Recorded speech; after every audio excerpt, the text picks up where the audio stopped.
A Guerra da Coreia foi um conflito armado que ocorreu na Península Coreana e dividiu o país em Coreia do Norte e Coreia do Sul. Tecnicamente, o conflito ainda não acabou, pois não foi assinado nenhum tratado de paz, apenas um armistício em 27 de julho de 1953. Essa guerra foi uma das principais manifestações da bipolarização que caracterizou o mundo no período da Guerra Fria.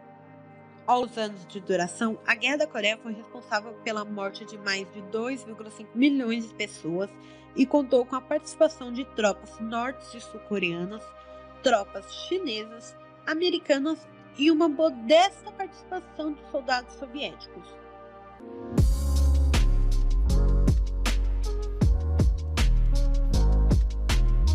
Olá, Canops! Eu sou a Mili e sejam bem-vindos! Lembra no começo do vídeo onde eu disse que o conflito ocorreu na Península Coreana? Então, antes de realmente começarmos, irei falar por cima o que é uma península. Península é uma porção de terra que se estende para além do continente e tem água por quase todos os lados. Agora que já sabemos o que é uma península, vamos de fato começar o vídeo. A Guerra da Coreia foi resultado direto da divisão arbitrária da península pelos Estados Unidos e União Soviética durante a Conferência de Potsdam, em julho de 1945. No entanto, para entender melhor o contexto da divisão da península em 1945, é preciso recapitular alguns pontos da história coreana ao longo do século XX. A Península da Coreia sofria com interferências estrangeiras desde o começo daquele século, pois, em 1910, a região foi oficialmente anexada ao território japonês a partir de um acordo que garantia a anexação daquele território ao Japão e permitia a ocupação da região por cidadãos japoneses. Com isso, deu-se início à formação de colônias japonesas na Coreia a partir da tomada das terras produtivas. Além da exploração do trabalho coreano por parte dos japoneses, a ocupação japonesa na Coreia tornou-se violenta, principalmente a partir da década de 30, e casos de violência foram comuns, principalmente violência sexual contra coreanas. Com a Segunda Guerra Mundial, os coreanos juntaram-se ao esforço de guerra realizado pelos americanos e passaram a lutar contra os invasores japoneses. Apesar disso, é importante pontuar que naturalmente houve colaboracionismo de parte da sociedade coreana com os japoneses, havendo até mesmo a adesão de coreanos ao exército japonês. Quando os japoneses foram derrotados em agosto de 1945, a parte norte da Coreia encontrava-se ocupada pelas tropas soviéticas que haviam iniciado a luta contra os japoneses em Manchúria. Foi nesse contexto que americanos e soviéticos realizaram a divisão da península entre si, cada qual ocupam-a militarmente e desenvolvem um regime alinhado aos seus interesses. O marco dessa divisão ficou conhecido como Paralelo 38 e determinou que a parte norte da península seria ocupada pelos soviéticos e que a parte sul seria ocupada pelos americanos. Obviamente, os coreanos não foram consultados em nenhum momento enquanto a divisão era estabelecida, e a divisão da península gerou muita insatisfação. A partir da divisão da Península Coreana, 2 governos foram desenvolvidos em cada parte. Ao norte, estabeleceu o governo comunista, ao sul, estabeleceu-se um governo capitalista. As ocupações de soviéticos e americanos na península foram encerradas em 1948 e 1949, respectivamente. O amplo contato dos norte-coreanos com os soviéticos garantiu-lhes importante suporte econômico e militar. Isso alimentou a ambição do governante norte-coreano de unificar toda a península sob sua liderança.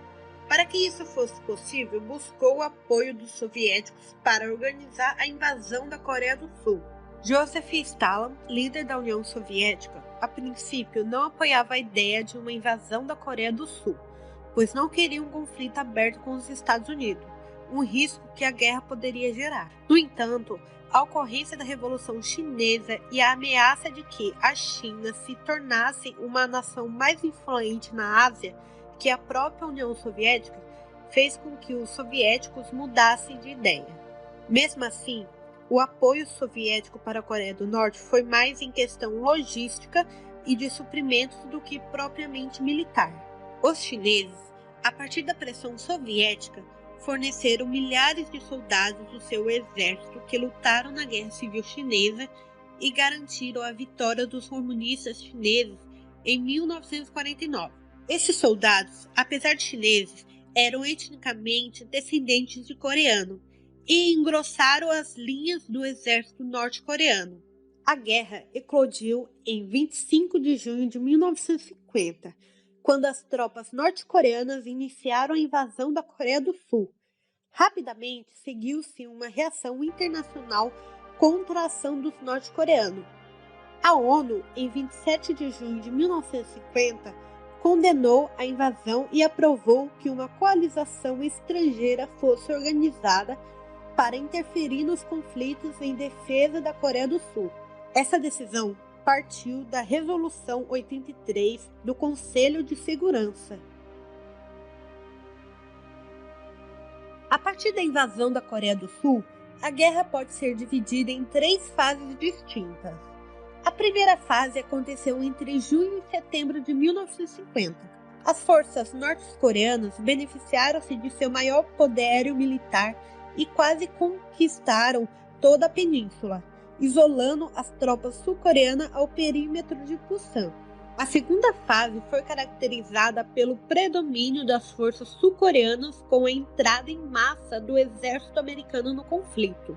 Essa fase estendeu-se de setembro a outubro de 1950 e iniciou-se com a importante ação dos americanos na defesa do perímetro de Pusan. As tropas americanas também foram importantes para a reconquista de território dos sul-coreanos, sobretudo a partir do desembarque de tropas em Incheon. O avanço das tropas americanas e sul-coreanas sobre o território norte-coreano gerou uma resposta da China, que temia que as tropas americanas invadissem o seu território. A entrada da China na Guerra da Coreia deu início à terceira fase do conflito.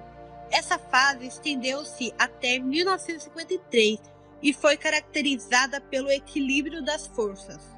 Em 27 de julho de 1953, foi assinado o Armistício de Paz em Panmunjom, restabelecendo as fronteiras sobre o Parlamento 38 Norte.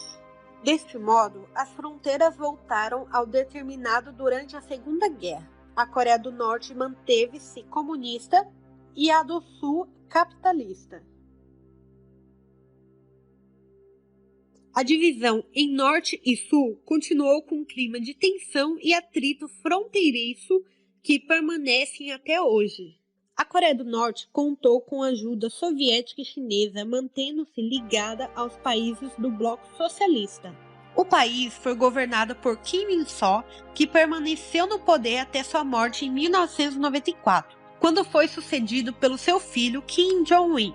Este nomearia seu filho Kim Jong-un para presidente em dezembro de 2011 e é o atual mandatário do país. A Coreia do Sul, por sua vez, saiu da condição de país agrário para de tigre asiático. Recebeu investimentos e tecnologia estrangeira, ascendendo à posição de uma das nações mais desenvolvidas do mundo. Em 1987, os dois países resolveram iniciar conversas para uma possível aproximação, após décadas de ataques e atentados terroristas, como a explosão do avião da Korea Air, a visita do presidente sul-coreano Moon Jae-in ao seu par norte-coreano Kim Jong-un em abril de 2018, pode inaugurar os entendimentos para pôr fim ao último conflito em aberto da Guerra Fria. Esse foi o vídeo de hoje, espero que tenham gostado. E antes de finalizarmos totalmente o vídeo, gostaria de que vocês comentassem o que vocês estão achando do vídeo, o que vocês acharam desse vídeo. E não se esqueçam de deixar seu like e se inscrever no canal. Até a próxima! Tchau, tchau!